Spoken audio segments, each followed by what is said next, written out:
Fundado no século XII, no contexto da formação de Portugal, o Mosteiro de Alcobaça tornou-se a principal casa da Ordem de Cister no país. O dia não começava com escolhas, começava com um percurso. Aqui dormiam juntos, em silêncio, num espaço comum. Não havia intimidade nem isolamento.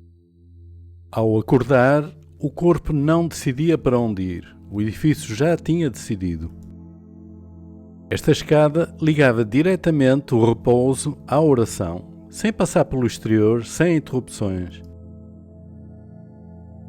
Antes da palavra, antes do trabalho, o corpo entrava na regra.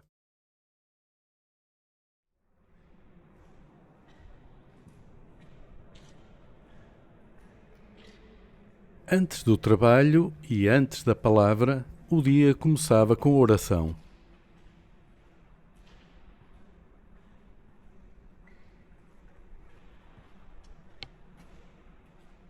O dia começava antes da luz, com oração e repetição.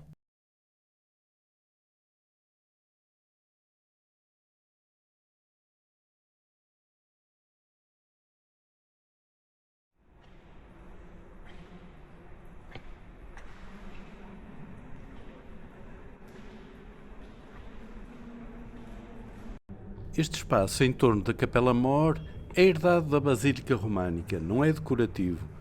Existe para permitir circulação, procissões, veneração de relíquias, sem tocar no centro do ritual.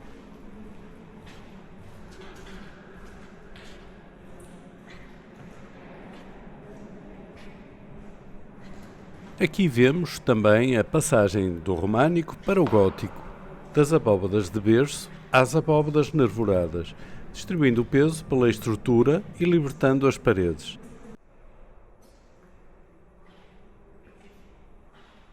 A liturgia cisterciense era longa e repetida, exigia movimento contínuo, silêncio e precisão.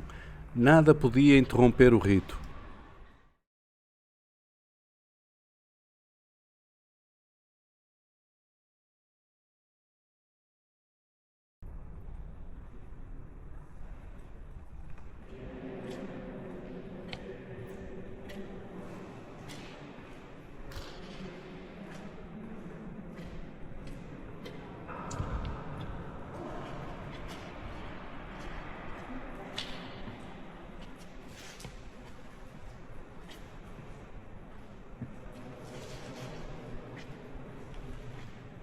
Nas naves laterais, os arcobotantes estão absorvidos no corpo do edifício. Isto é gótico inicial disciplinado, não espetáculo estrutural. Aqui o gótico não procura impressionar, organiza o espaço de forma a elevar o corpo e o olhar.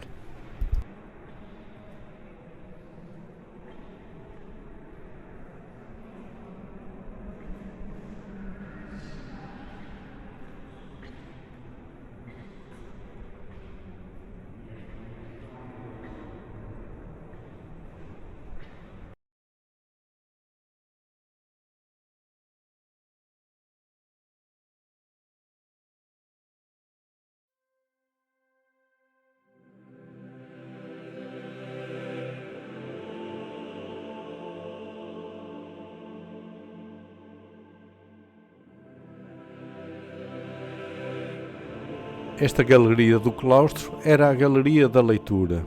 Aqui a regra era lida em voz alta. Um monge lia, os outros escutavam em silêncio, enquanto circulavam pelo claustro.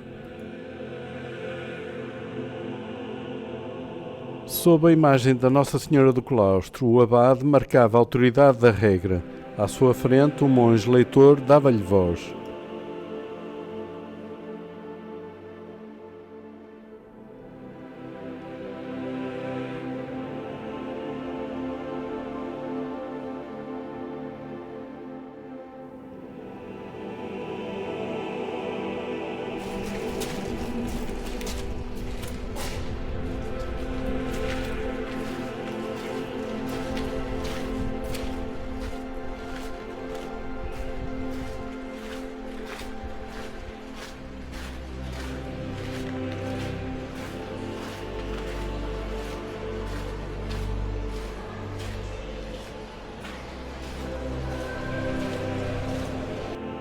Este é o claustro medieval.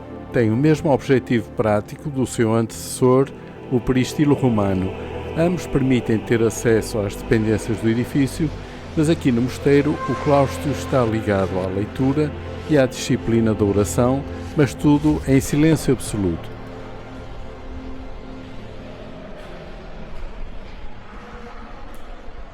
Este é o único espaço onde a palavra tinha peso. Aqui reuniam-se todos os dias. Lia-se a regra, confessavam-se faltas, tomavam-se decisões. Nada era abstrato. A disciplina era repetida, não herdada. Aqui não se discutia a fé, discutia-se o modo de viver.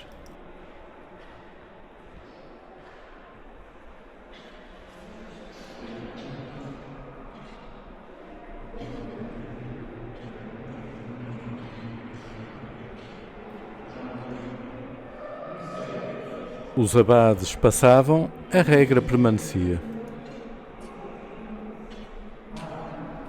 É na sala do capítulo que se lê a regra, se corrigem faltas, se atribui trabalho, se definem responsabilidades, se organiza o dia.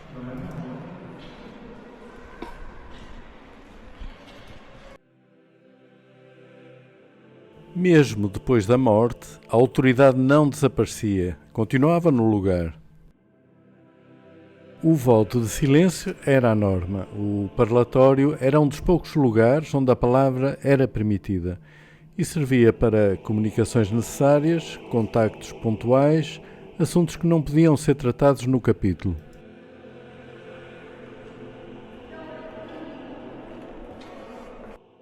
A disciplina não era abstrata. Quando a regra falhava, havia correção. Não para punir, mas para reintegrar.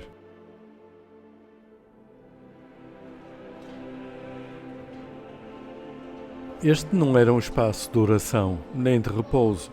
Aqui ocupava-se o tempo entre os ofícios, lia-se, escrevia-se, esperava-se. Depois de decididas no capítulo, as tarefas eram aqui cumpridas. O modelo cisterciense era estratificado.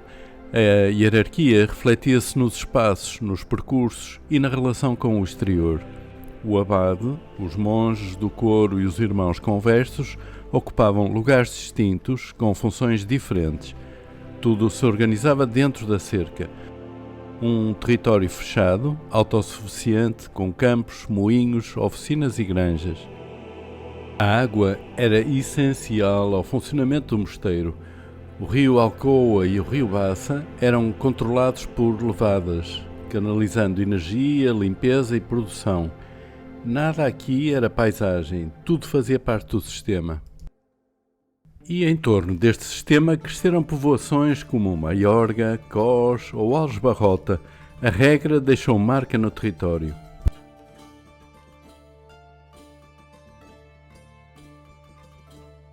Depois do trabalho nos campos e oficinas, o cotidiano voltava a concentrar-se no claustro.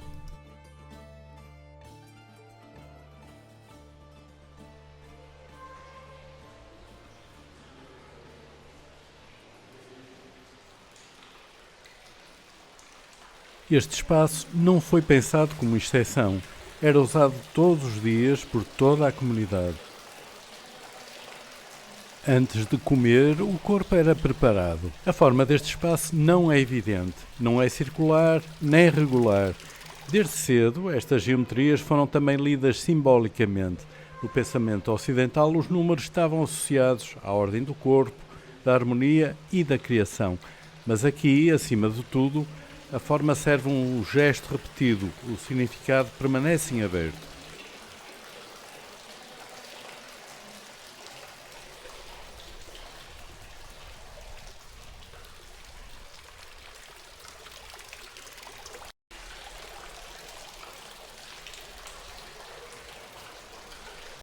Tal como nas capelas românicas, onde a pedra transmitia símbolos num mundo sem livros impressos, também aqui a matéria fala. Em Cister, nada é narrativo, mas tudo participa no rito. Durante o gesto cotidiano da higiene, no contato direto com a água e a pedra, há uma dimensão simbólica que não se explica, fica por decifrar.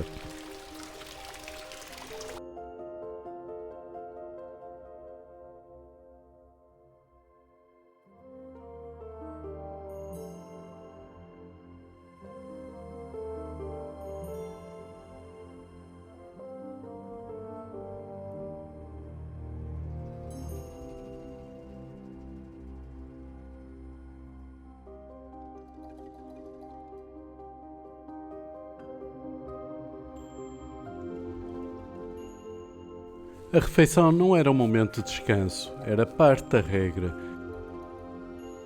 Comia-se em silêncio, segundo horários rigorosos.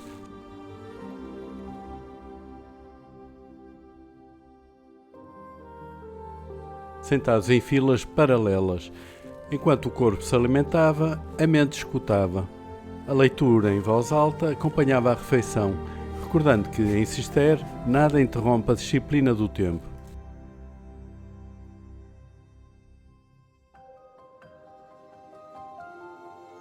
E tudo o que aqui chegava passava antes por outro espaço essencial.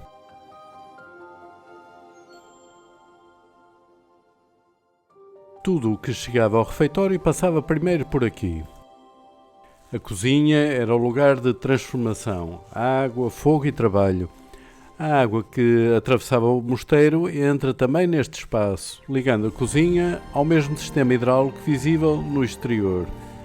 O que vemos hoje pertence a uma fase tardia. Os hábitos alimentares mudaram, a arquitetura adaptou-se, mas a lógica manteve-se. Nada aqui é excessivo, tudo serve uma função.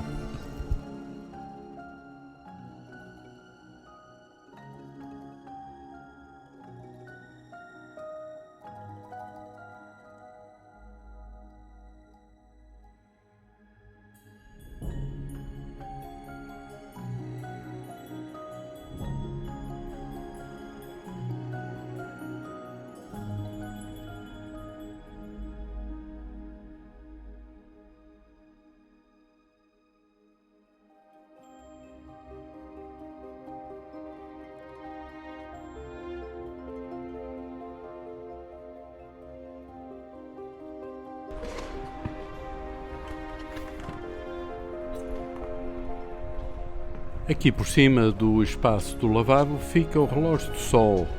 Ele nos alerta que toda a rotina obedece ao dia natural, não ao indivíduo.